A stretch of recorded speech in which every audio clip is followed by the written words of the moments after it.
Hello বন্ধুরা, আজ আমি তোমাদের সাথে দুপুরে রান্না শেয়ার করছি। কি রান্না করলাম দেখো। এখানে আমি মাছ নিয়েছি, ইলিশ মাছ, আর ইলিশ মাছের মাথা দিয়ে লাউ ঘন্ট আর মাছের প্লেন ঝোল। এই হচ্ছে আজকের রান্না। তো প্রথমে আমি কড়াই গরম করে দুটো তেজপাতা আর কিছুটা রাঁধুনি ফোড়নে দিয়ে দিয়েছি ভালো করে লাউ ঘন্টটা করার জন্য। দিয়ে আমি লাউগুলো আর যে কাঁচা লঙ্কা চিড়ে রেখেছিলাম সেটিও দিয়ে দিলাম। দিয়ে ভালো করে নেড়ে নেব। নেড়ে পরিমাণ মতো নুন ও হলুদ দিয়ে আবারও নেড়ে খানিক এবার ঢেকে দেব। একটু আমি নেড়ে নিলাম ভালো করে, দিয়ে এবার ঢেকে দেব।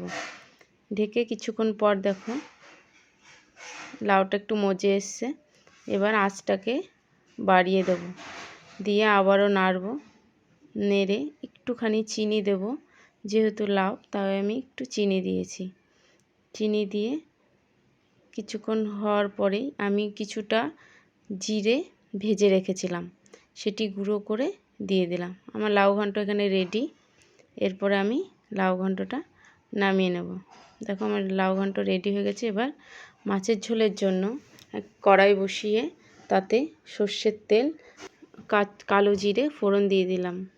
দিয়ে আলুগুলো কেটে রেখেছিলাম সেগুলো আমি একটু ভেজে নেব। নুন হলুদ দিয়ে লাল লাল করে ভাজতে থাকব।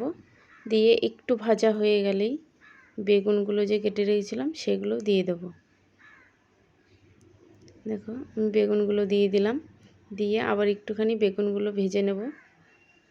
দেখো বেগুনগুলো ভাজা হয়ে গেছে। এরপরে আমি পরিমাণ মতো জল দিয়ে দিলাম। যেহেতু আমি প্লেন করব, ইলিশ মাছ প্লেনই ভালো লাগে। দেখো যে পরিমাণ মতো জল দিয়ে দিলাম, আর চেরা কাঁচা লঙ্কাগুলো এবার দিয়ে দিলাম। দিয়ে এবার নুন আর হলুদ আমি সামান্য দিয়ে দিয়েছি, আর একটু লাগবে বলে। দিয়ে দেখো ফুটে এলেই মাছগুলো দিয়ে দেব।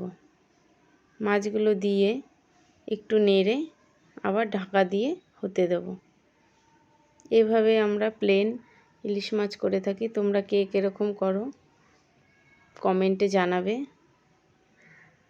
দেখো এখানে মাছটা ফুটে এসছে। এরকম কিছুক্ষণ হতে দেব।